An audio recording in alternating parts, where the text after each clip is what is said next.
اللہ اللہ اللہ اللہ اللہ اللہ اللہ اللہ۔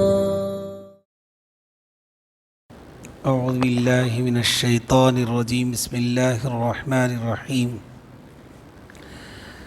شروع کرتا ہوں اللہ کے نام سے جو بڑا مہربان نہایت رحم والا ہے۔ الحمدللہ رب العالمین، تمام تعریفیں اس اللہ کے لیے ہیں جو سارے جہانوں کا پالنہار ہے۔ الرحمن الرحیم، بے حد مہربان نہایت رحم والا ہے۔ مالک یوم الدین، یوم جزا کا مالک ہے۔ ایاک نعبد و ایاک نستعین، اے اللہ ہم تیری ہی عبادت کرتے ہیں اور تجھی سے مدد مانگتے ہیں۔ اہدنا الصراط المستقیم، اے اللہ ہمیں سیدھی راہ پر چلا۔ صراط الذین انعمت علیہم، ان لوگوں کے راستے پر جن پر تیرا انعام نازل ہوا ہے۔ غیر المغضوب علیہم ولا الضالین، نہ ان لوگوں کے راستوں پر جن پر تیرا غضب نازل ہوا۔ اللہ کا شکر ہے کہ اللہ تبارک و تعالیٰ نے اس کے کلام مجید کی نسبت سے تھوڑی دیر اس کے اپنے گھر میں جمع ہونے کا موقع عنایت فرمایا۔ بہرحال تفسیر کی یہ چوتھی کڑی ہے۔ انشاءاللہ آئندہ ہفتے سے مستقل طور پر قرآن کی آیتوں کا ترجمہ شروع ہو جائے گا، اور کچھ چیزیں ہیں جو قرآن کی تفسیر سمجھنے سے پہلے ہمیں سمجھنا ضروری ہے۔ انشاءاللہ درمیان میں ساری باتیں آ جائیں گی، لیکن جو اہم چیزیں ہیں قرآن کی تفسیر کے متعلق، قرآن کے متعلق، اس کو ہمیں سمجھنا پڑے گا۔ بہرحال قرآن کا نزول کیسے ہوا، اس کے کتنے طریقے رہے، یہ ساری باتیں ہمارے سامنے آ گئیں۔ وحی اور وحی کی کتنے اقسام رہے، اللہ کے نبی صلی اللہ علیہ وسلم پر وحی کس طرح سے نازل ہوتا رہا، وحی کے ذریعے سے کس طرح قرآن نازل ہوتا رہا، یہ ساری باتیں ہمیں سمجھ میں آ گئی۔ اور گزشتہ ہفتہ یہ بھی بتلا دیا گیا کہ قرآن اثر انداز ہوتا ہے۔ کوئی بھی پڑھنے والا جب دل سے اس کو پڑھتا ہے، ضرور اس کے ذریعے سے اس کی زندگی بدلتی ہے۔ اب رہی بات اللہ کا کلام، اتنا بڑا کلام ہمارے سامنے ہے، اس کی تاریخ بھی ہمیں سمجھنا چاہیے۔ شروع میں جب اللہ کے نبی صلی اللہ علیہ وسلم پر کلام نازل ہوا، اللہ نے اپنے نبی صلی اللہ علیہ وسلم کو قوت حافظہ بہت اچھے انداز سے دیا ہوا تھا۔ بہت ہی اللہ کے نبی صلی اللہ علیہ وسلم جو ہی قرآن سنتے، اللہ کے نبی صلی اللہ علیہ وسلم کو یاد ہو جاتا۔ قرآن سننے کے بعد اللہ کے نبی صلی اللہ علیہ وسلم کے بارے میں اللہ تبارک و تعالیٰ ایک مرتبہ فرماتے ہیں، منزل علیک کتابا لا یغسلہ الماء، ہم آپ پر ایسی کتاب نازل کرنے والے ہیں جس کو کوئی پانی نہیں دھو سکتا۔ اس کا مطلب کیا؟ ساری کتابیں ایک نہ ایک وقت ضائع ہو جائیں گی، ختم ہو جائیں گی، لیکن اس کتاب کو میں سینوں میں بٹھاؤں گا، جس کی وجہ سے یہ کتاب کبھی ضائع نہیں ہو سکتی۔ یہ اشارہ تھا اللہ تبارک و تعالیٰ کے طرف سے۔ ساری کتابیں، جتنی ساری کتابیں، یہاں تک کہ آسمانی کتابیں بھی کیا ہو گئی؟ رد و بدل ہو گئی۔ اس کی حفاظت کی ذمہ داری اللہ کے ذمہ نہیں تھی۔ اللہ کا وعدہ نہیں تھا کہ ہم ان کتابوں کو حفاظت فرمائیں گے، لیکن قرآن کے سلسلے میں یہ وعدہ رہا۔ اسی لیے یہ حدیث شریفہ ہے کہ منزل علیک کتابا، ایک ایسی کتاب نازل کریں گے لیکن اس کتاب کو کوئی پانی نہیں دھو سکتا، یعنی دنیا کے حوادثات اس کتاب کو نہیں مٹا سکتے۔ اچھا، اللہ کے نبی صلی اللہ علیہ وسلم پر قرآن نازل ہونے کے بعد ایک مرتبہ اللہ کے نبی صلی اللہ علیہ وسلم جلدی کیا کر رہے ہیں؟ اسے پڑھ رہے ہیں، کہیں بھول نہ جائے۔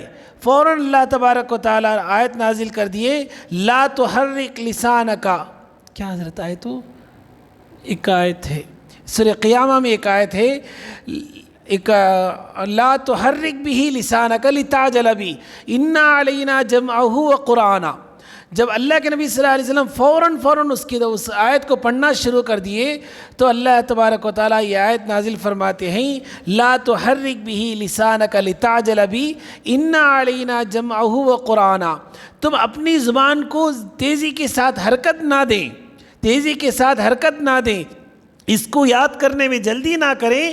انا علینا جمعہ وقرآنہ، ہم قرآن کو آپ کے سینوں میں جمع کر دیں گے اور اس کو یاد بھی کرا دیں گے، آپ اس کی فکر نہ کریں. تو اس کے بعد اللہ کے نبی صلی اللہ علیہ وسلم ایسا جلدی نہیں کرتے تھے، بلکہ یہ ایک مرتبہ جو ہی آیت نازل ہوتی اس آیت کو اللہ کے نبی صلی اللہ علیہ وسلم سینے میں بٹھا لیتے، اس کے بعد جس کو بلا کر لکھنا تھا لکھا دیتے. یہ بات. اب رہی بات صحابہ کرام کیا کر رہے تھے. صحابہ کرام جو آیت نازل ہوتی سب سے پہلے لکھنے سے پہلے اس کتاب کو، اس قرآن کو قوت حافظہ کے ذریعے سے سنبھالا گیا. صحابہ کرام اس زمانے میں لکھنے پڑھنے کا زیادہ ماحول نہیں تھا. جو قرآن اللہ کے نبی صلی اللہ علیہ وسلم سے سنتے، یاد کرتے، فوراً یاد کرنے کی کوشش کرتے، بہت زیادہ اس کی طرف، یہاں تک کہ عبادہ ابن صامت رضی اللہ تعالیٰ عنہ فرماتے ہیں ہجرت کر کے کوئی بھی صحابی آتے، سب سے پہلا کام اللہ کے نبی صلی اللہ علیہ وسلم کسی انصاری صحابی کے ساتھ جوڑ دیتے اور کہتے کہ ان کو قرآن سکھا دو. یہاں تک کہ کئی ایسے صحابیہ گزرے ہیں، یعنی صحابیہ عورت رضی اللہ تعالیٰ عنہ گزرے ہیں، انہوں نے اپنے نکاح میں مہر یہی رکھا کہ مجھے قرآن شریف سکھا دے، یہی مہر ہوگا. صحابہ کرام قرآن شریف کو مہر بنا کر کیا کرتے، نکاح کر لیتے تھے ان سے، اور نکاح کے بعد قرآن شریف سکھا دیتے. ایسا کئی صحابیہ عورت رضی اللہ تعالیٰ عنہ نے ایسا کیا ہے کہ صرف میرے مہر میں مجھے اور کوئی چیز نہیں چاہیے، صرف مجھے قرآن شریف سکھا دی جائے، یہی آپ کے لیے مہر ہے. صحابہ کرام تیار ہو جاتے اور ان سے نکاح کر لیتے، نکاح کرنے کے بعد ان کو قرآن شریف سکھا دیتے. ایسا ہوا ہے کئی صحابہ کرام کے زمانے، کئی صحابہ کرام کی زندگی میں ایسا ہوا ہے. بہرحال میں یہ کہہ رہا تھا کہ قرآن شریف کی جو حفاظت ہوئی ہے وہ دھیرے دھیرے صحابہ کرام اس کو یاد کر لیتے تھے. کئی صحابہ کرام کی زندگی میں کوئی اور مقصد نہیں تھا، یہی ایک مقصد تھا کہ قرآن شریف کے لیے اپنی زندگی کھپا دیں. کئی صحابہ کرام اپنی پوری زندگی قرآن شریف کے حق میں دے دیے. اللہ کے نبی صلی اللہ علیہ وسلم کی مسجد نبوی میں قرآن کی آواز، ایک مرتبہ اللہ کے نبی صلی اللہ علیہ وسلم جا رہے ہیں، اتنی سیکھنے اور سکھانے کی آواز اتنی زور سے آنے لگی، اللہ کے نبی صلی اللہ علیہ وسلم وہاں پہنچ گئے، ایک شور سا نظر آنے لگا. نبی صلی اللہ علیہ وسلم فرمایا ذرا پست، آواز کو پست کر دو، کہیں مغالطہ نہ ہو جائے، یعنی ایک دوسرے کی آیت ٹکرا نہ جائے. اس کی وجہ سے اللہ کے نبی صلی اللہ علیہ وسلم فرمایا ذرا پست آواز سے آپس میں سکھلانا شروع کر دو. اتنی آواز آئی تو ہم سمجھیں کہ مسجد نبوی میں قرآن کی تعلیم کتنی ہوتی رہے گی. آواز باہر آنے لگی تو قرآن شریف کی، قرآن اللہ کے نبی صلی اللہ علیہ وسلم کے سینوں میں، اللہ کے نبی صلی اللہ علیہ وسلم کے صحابہ کے سینے میں دھیرے دھیرے قرآن شریف بیٹھنے لگا. اب رہی بات، اس وقت میں کئی صحابہ کرام حافظ قرآن بن گئے، قرآن حفظ کر لیے. اس میں کئی صحابیات بھی، حضرت عائشہ صدیقہ رضی اللہ تعالیٰ عنہ، اسی طریقے سے حضرت حفصہ رضی اللہ تعالیٰ عنہ، کئی صحابیہ بھی قرآن شریف کی حافظہ بن گئی. جو آخری وقت اللہ کے نبی صلی اللہ علیہ وسلم کی زندگی ختم ہونے لگی، بہت زیادہ صحابہ کرام کی ایک جماعت، قراء کی جماعت بنی. صرف ایک جنگ میں 70 صحابہ جو قراء تھے، حافظ نہیں، حافظ سے بھی، حافظ تو تھے ہی، ان میں سے 7 انداز میں پڑھنے والے قراء صحابہ کرام شہادت ہو گئی ان کی. اللہ کے نبی صلی اللہ علیہ وسلم کے رہتے ہوئے بیر معونہ جنگ ہے، اس جنگ میں، بیر معونہ کی جنگ میں 70 صحابہ جو قراء صحابہ کہلاتے تھے ان کی شہادت ہو گئی. تو صحابہ کرام کی زندگی میں، ان کی زندگی میں کئی حفاظ نبی صلی اللہ علیہ وسلم کی زندگی میں پیدا ہو گئے. اب حفاظ تو ہو گئے، لکھنے کا کیسا طریقہ تھا، یہ ساری چیزیں تو چلتی رہی. پھر بھی ہر رمضان اللہ کے نبی صلی اللہ علیہ وسلم جبرائیل علیہ السلام کو بلاتے، کہیں غلط سلط نہ ہو جائے، کہیں ایک حرف آگے پیچھے نہ ہو جائے. جبرائیل علیہ السلام کو ہر رمضان قرآن شریف سنایا کرتے تھے. جس وقت دنیا چھوڑ کر جانے کا موقع رہا، اس سال 2 مرتبہ حضرت جبرائیل علیہ السلام کو اللہ کے نبی صلی اللہ علیہ وسلم قرآن سکھلا دیے. ایک طرف ہوئی بات. اور اس کے بعد نبی صلی اللہ علیہ وسلم کے دنیا سے چلے جانے کے بعد صحابہ کرام کی ایک بڑی جماعت تھی، لیکن ختم نبوت کے سلسلے میں، نبی صلی اللہ علیہ وسلم کی ختم نبوت کی حفاظت کے سلسلے میں ایک جنگ ہوئی جس کا نام یمامہ۔ اس جنگ میں اتقان میں لکھا ہے، صحابہ اتقان فرماتے ہیں 700 صحابہ کرام جو حفاظ تھے شہید ہو گئے۔ ایک بڑی جماعت حفاظ کرام کی، 70 نہیں، 70 تو نبی صلی اللہ علیہ وسلم کی زندگی میں شہید ہوئے ایک ہی جنگ میں، اس کے علاوہ کئی مرتبہ ہوئے، لیکن ایک ہی جنگ میں 70 قرہ صحابہ شہید ہوئے۔ اور نبی صلی اللہ علیہ وسلم کی دنیا سے چلے جانے کے بعد جو جنگ یمامہ ہوئی بہت اہم جنگ تھی، اس جنگ میں 700 صحابہ جو حفاظ کرام تھے دنیا سے چل بسے۔ اب صحابہ کرام کے درمیان ایک فکر شروع ہو گیا کہ قرآن کے حفاظ اگر اتنے چلے گئے تو کسی نہ کسی طریقے سے اس کو آ کر قلم بند کر دیا جائے۔ پہلے سے قلم بند تھا، کیسے قلم بند تھا؟ حضرت زید رضی اللہ تعالیٰ عنہ 40 صحابی سے زیادہ کاتب وحی کو لکھنے والے 40 صحابہ اکرام سے زیادہ تھے، 40 کے بھی نام موجود ہیں، لیکن زید بن ثابت رضی اللہ تعالیٰ عنہ کا نام جب آتا ہے کیونکہ ان کے قریب تھے، اللہ کے نبی صلی اللہ علیہ وسلم کے قریب تھے، تو زید بن ثابت رضی اللہ تعالیٰ عنہ ایک حدیث ہے بخاری کی حدیث، زید بن ثابت رضی اللہ تعالیٰ عنہ نبی صلی اللہ علیہ وسلم پر جب وحی نازل ہوتی، ایک حدیث وہ خود روایت کرتے، طبرانی میں حدیث ہے یہ حدیث یہ سن لیں، پہلے طبرانی کی حدیث سن لیں۔ زید بن ثابت رضی اللہ تعالیٰ عنہ نقل انہوں خود کیا کرتے ہیں، اس روایت کرتے ہیں، ایک مرتبہ اللہ کے نبی صلی اللہ علیہ وسلم جو ہی وحی نازل ہوتی اللہ کے نبی صلی اللہ علیہ وسلم بلا کر بھیج دیتے، میں فوراً دوڑتے اللہ کے نبی صلی اللہ علیہ وسلم کے سامنے بیٹھ جاتا، وحی پورا ختم نازل ہونے کے بعد نبی صلی اللہ علیہ وسلم آیت لکھاتے، میں لکھنا شروع کر دیتا، لیکن اس وقت میں ان کا چہرہ دیکھتا کہ پسینہ ٹپک رہا ہوتا، لیکن پھر بھی اللہ کے نبی صلی اللہ علیہ وسلم فوراً اس لیے لکھاتے تھے کہ مکمل وہ قلم بند ہو جائے۔ ایک مرتبہ میں قریب جا کر بیٹھ گیا، میں اس کتابت کو اپنے اس ران کے اس حصے میں سیدھے پیر میں رکھ کر لکھنے لگا، تو لکھ کر ختم ہونے کے بعد میں سمجھ گیا کہ میرا جو قدم، میرا جو پیر ہے اس کے بعد کام نہیں کرے گا، صرف لکھنے کا اثر یہ۔ ایک تو حدیث ہے اللہ کے نبی صلی اللہ علیہ وسلم کا قدم مبارک ان کے مبارک قدم سے لگا ہوا تھا، اس کے وزن سے میری ہڈی ٹوٹنے لگی، وہ ایک حدیث ہے، لیکن یہ حدیث آپ تعجب کریں گے، طبرانی میں حدیث ابھی پڑھ کر آیا کہ زید بن ثابت رضی اللہ عنہ فرماتے ہیں صرف میرے لکھنے کی وجہ سے لکھ کر ختم ہونے کے بعد مجھے ایسا محسوس ہونے لگا اس کے بعد میرا یہ جو پیر ہے یہ کام نہیں کر پائے گا۔ تو اتنا وہ جو وحی کی جو طاقت ہے، اس کی جو نورانیت ہے، وہ اتنا بوجھ کی طرح اللہ کے نبی صلی اللہ علیہ وسلم پر نازل ہوتی۔ بہرحال اب زید بن ثابت رضی اللہ تعالیٰ عنہ کو لکھانے کے بعد اللہ کے نبی صلی اللہ علیہ وسلم پوچھتے کہ کیا لکھے ہیں، تم پڑھو۔ زید بن ثابت رضی اللہ تعالیٰ عنہ پڑھتے، اس کے بعد اللہ کے نبی صلی اللہ علیہ وسلم کچھ آگے پیچھے اس میں رہا تو کیا کر دیتے، اسے کریکشن کر دیتے، صحیح کر دیتے۔ یہاں تک تو بات ہوئی۔ جب جنگ یمامہ میں اتنے صحابہ شہید ہو گئے تو اب صحابہ کرام کے اندر ایک بڑی فکر، تو حضرت عثمان غنی رضی اللہ تعالیٰ عنہ حضرت ابوبکر رضی اللہ تعالیٰ عنہ سے آ کر کہتے ہیں، عمر رضی اللہ تعالیٰ عنہ حضرت ابوبکر رضی اللہ تعالیٰ عنہ سے آ کر کہتے ہیں، یہ ساری چیزیں ہوتی رہتی۔ اس وقت میں حضرت ابوبکر رضی اللہ تعالیٰ عنہ زید بن ثابت رضی اللہ تعالیٰ عنہ کو بلوا کر بھیج کر کہتے کہ قرآن کو جمع کرنا ہے۔ تو زید بن ثابت رضی اللہ عنہ فرماتے ہیں اگر مجھے اس وقت میں پہاڑ کو ہٹانے کے لیے کہہ دیا جاتا تو میں پہاڑ کو ہٹا دیتا، اس سے برداشت کر لیتا، لیکن قرآن کو جمع کرنے کی ذمہ داری میرے بس کی بات نہیں تھی، میں بہت خوف کھا گیا اور ڈر گیا۔ پھر بھی چونکہ حضرت ابوبکر رضی اللہ تعالیٰ عنہ کا حکم تھا، انہوں نے جمع کیا۔ جمع کرنا معمولی بات نہیں، آج آسانی سے آ کر قرآن کے بارے میں جو چاہے بک دیتے لوگ۔ جمع کرنے کے لیے ہر ایک جگہ اعلان ہوا، جہاں تک اسلامی حکومت تھی وہاں تک اعلان کیا گیا جس کے پاس قرآن کا کچھ بھی حصہ ہو وہ لائیں۔ زید بن ثابت رضی اللہ تعالیٰ عنہ کے ساتھ 17 صحابہ کی کمیٹی بنا دی گئی، اور 17 صحابہ کے سامنے ان میں سے زید بن ثابت رضی اللہ تعالیٰ عنہ امیر تھے، اور دوسرے حصے میں حضرت عمر رضی اللہ تعالیٰ عنہ کی ذمہ داری تھی۔ 4 شرائط رکھی گئی، قرآن کو جمع کرنے کی 4 شرائط رکھی گئی۔ پہلی شرط، جو بھی قرآن کی آیت لاتے صحابی تو یہ اپنے یادداشت سے اس کو پرکھتے، اگر پرکھنے کے بعد وہ آیت صحیح نظر آتی تو ان سے لے لیتے، ایک شرط۔ دوسرا یہ دیکھنے کے بعد حضرت عمر رضی اللہ تعالیٰ عنہ کے پاس بھیجتے کہ تم بھی کیا کر لو، ایک مرتبہ چیک کر لو۔ عمر رضی اللہ تعالیٰ عنہ بھی حافظ تھے، حافظ قرآن تھے، وہ بھی اپنی یادداشت، ان کو جو آیت یاد ہے اس کے برابر وہ آیت ہے یا نہیں وہ دیکھتے۔ دو کام ہو گیا۔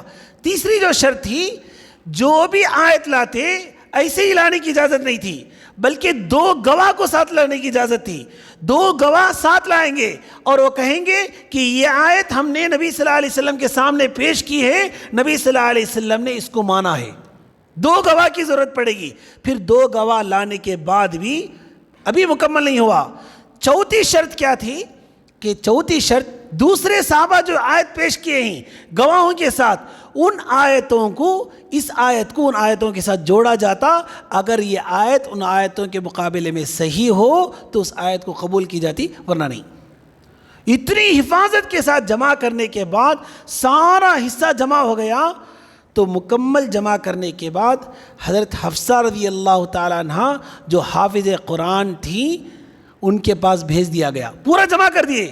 جمع کیوں کہ اللہ کے نبی صلی اللہ علیہ وسلم کے ساتھ تھے، اللہ کے نبی صلی اللہ علیہ وسلم ان کے ساتھ رہتے ہوئے قرآن شریف کی تلاوت کرتے تھے، اور وہ خود حافظہ بھی تھی، ان کے پاس بھیج دیا جاتا ہے۔ وہ سارا حصہ چیک کر کے کہتے ہیں کہ قرآن جیسے اللہ کے نبی صلی اللہ علیہ وسلم پر نازل ہوا ویسا ہی جمع ہوا ہے۔ تب جا کر اعلان کر دیا گیا ہمارے پاس، یعنی حکومت میں، خلافت میں قرآن جمع ہو چکا ہے، اور جس کا دل چاہے یہاں سے آ کر لکھ کر جائیں، یہاں سے آ کر لے کر جائیں۔ یہ اعلان ساری جگہ کر دیا گیا۔ اب صحابہ کرام جن کو بھی قرآن کی ضرورت پڑتی وہاں سے آتے، آ کر لے کر چلے جاتے۔ ایک حصہ ان کا نام جامع القرآن، حضرت ابوبکر صدیق رضی اللہ تعالیٰ عنہ کا نام جامع القرآن تھا۔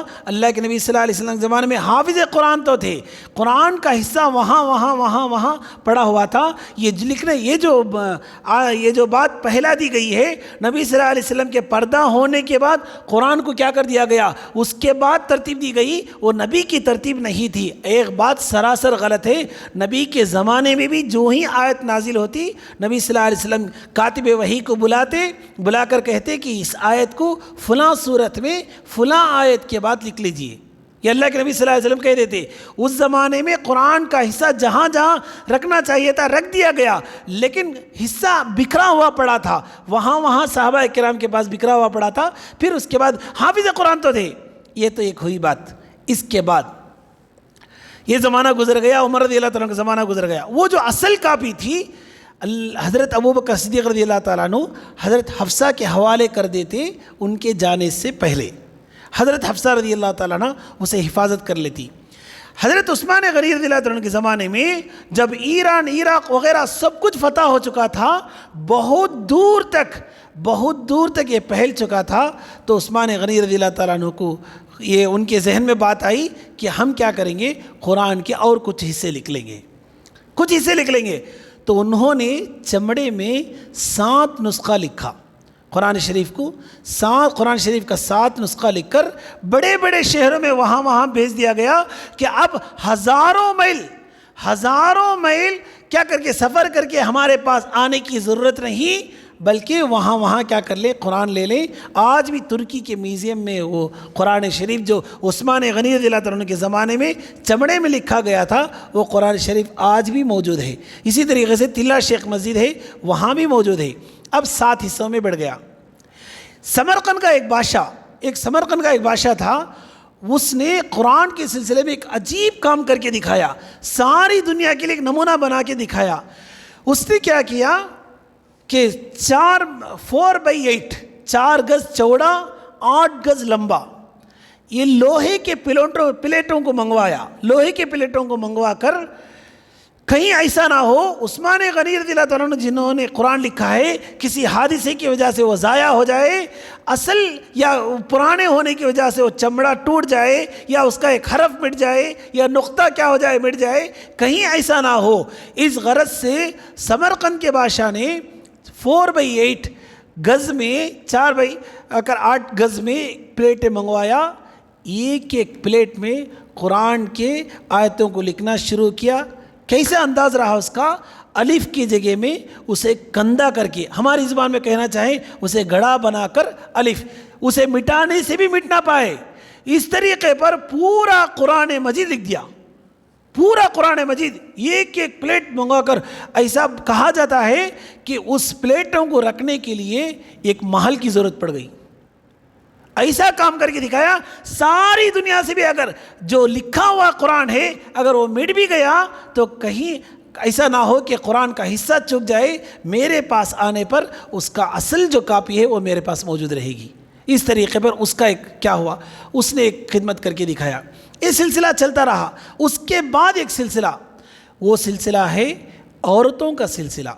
عورتوں نے اپنے ہاتھوں سے قرآن لکھا، جتنا بھی لکھے، چاہے وہ عثمان غنی رضی اللہ تعالیٰ عنہ کا کیا ہو 7 حصے ہوں، قرآن کے 7 حصے ہوں، یا آ کر کیا وہ بادشاہ کا کچھ ایک بہت بڑا ایک کام ہو، بہت بڑا ایک حصہ ہو، جو بھی ہو، لیکن پھر بھی قرآن کی کمی تو ضرور تھی. کمی تو کیسے ہوگی پوری؟ کون جا کر لکھ کر لائیں گے؟ تو اس وقت کے نوجوان بچیوں نے قرآن کو پہلایا. ان کا پہلانے کا انداز کیا تھا کہ جو ہی بچی بالغہ ہو کر گھر میں بیٹھتی، ماں باپ اس سے کہہ دیتے آج سے تو قرآن لکھنا شروع کر، اور یہ کہہ دیتے جب تک تو قرآن لکھ کر مکمل نہیں کرے گی اس وقت تک تیرا بیاہ کہیں نہیں کیا جائے گا. اب لڑکیاں گھروں میں بیٹھ کر قلم اٹھاتی، کہیں سے قرآن منگوا لیتی، لکھنا شروع کر دیتی. جب وہ لکھ کر مکمل قرآن کر دیتی تھی تو اس کا بیاہ کا انتظام کیا جاتا، اور اس کی شادی ہو کر شادی کے بعد جب بچی جانے لگتی تو اس قرآن کو جلد بنا کر اس کے حوالے کیا جاتا بچی کے کہ تو جا کر جس محلے میں تو رہے گی وہاں جن جن بچیوں کو کیا ہوگا قرآن کی ضرورت پڑے گی ان بچیوں تک یہ قرآن پہنچا دینا تاکہ وہ لکھ کر اپنے سسرال لے کر جائیں. جب یہ معاملہ چلا تو قرآن ساری دنیا میں پھیل گیا.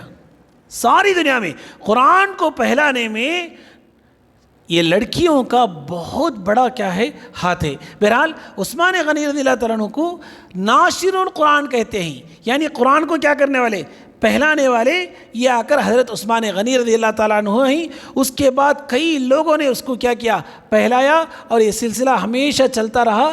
سب سے پہلے جو پرنٹ کیا اس قرآن کو احمد بیگ رحمۃ اللہ علیہ، حمزہ بیگ رحمۃ اللہ علیہ، یہ سب سے پہلے قرآن کو پرنٹ کرنے والے تھے.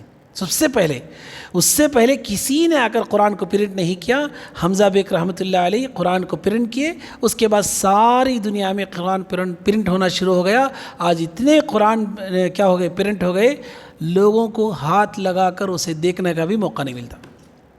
یہ افسوس کی بات ہے.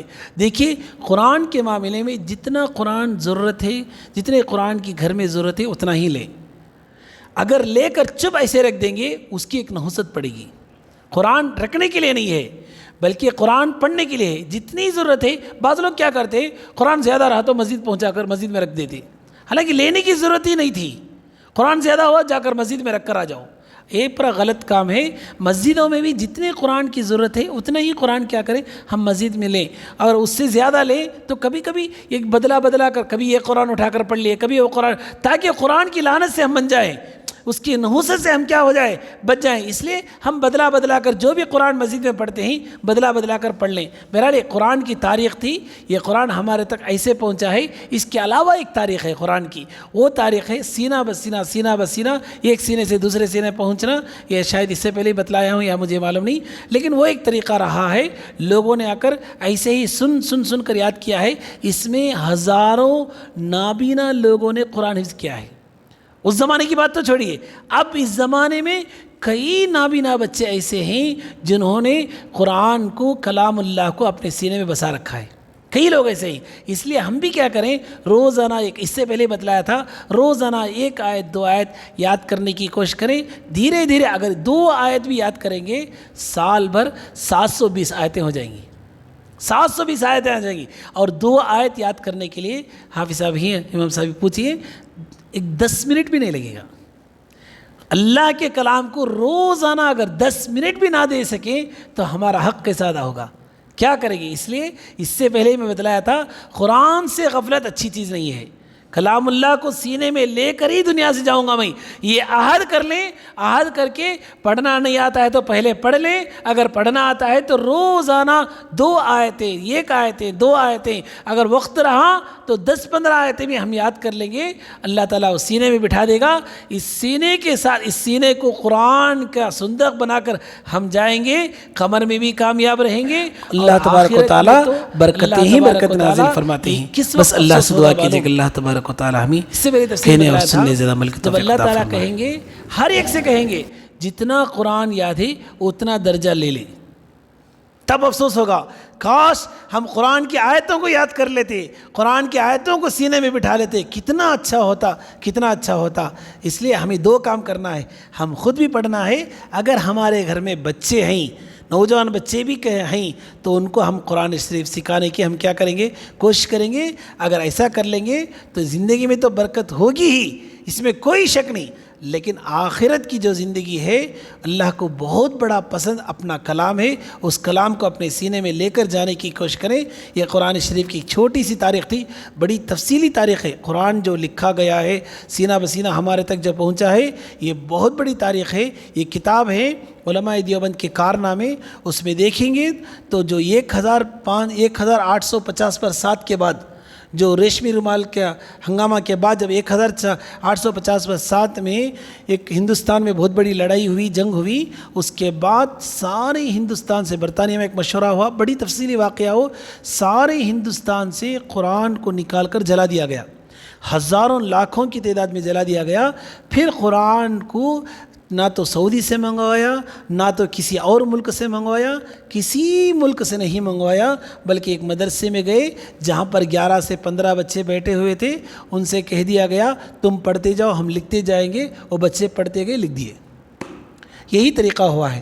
تو یہ بھی ایک واقعہ گزرا ہے, یہ بھی ایک قرآن کی تاریخ ہے. اس لیے ہم اس محفل میں عہد کر لیں کہ روزانہ 1 آیت یا 2 آیتیں میں کیا کروں گا, یاد کر کے ہی اٹھوں گا. اس طریقے سے ہمیں بڑا فائدہ ہو جائے گا. اس لیے اس مجلس میں قرآن تفسیر میں بیٹھے 4 باتیں سنیں, نئی باتیں معلوم ہو گئی, قرآن کی تاریخ معلوم ہو گئی, اس سے کوئی فائدہ نہیں ہونے والا. بلکہ عمل آ جانا زندگی میں. اگر عمل ہماری زندگی میں آ گیا, اس کا صحیح فائدہ ہوگا. جو حضرات اس تفسیر میں بیٹھے ہیں ان کو بھی ثواب ملے گا, جو حضرات اس کے لیے کیا کیے ہیں, انتظام کیے ہیں, ان کو بھی ثواب ملے گا. سب کچھ ہوگا. لیکن اگر آئے بیٹھے سنے چلے گئے, آئندہ اور سے قرآن کی تفسیر شروع ہو جائے گی. قرآن اللہ کا کلام ہے, بہت عجیب باتیں آئیں گی سامنے, ہم عجیب چیزیں آئیں گی, یہ ساری چیزیں چلے گی. لیکن عمل اگر اس سے ہماری زندگی میں نہیں آیا تو یہ کیا ہے, گویا کہ نہ ہونے کے برابر ہے. بس اللہ سے دعا کیجیے کہ اللہ تبارک و تعالی ہمیں صحیح معنی میں تفسیر سن کر اس پر عمل کرنے کی توفیق عطا فرمائے.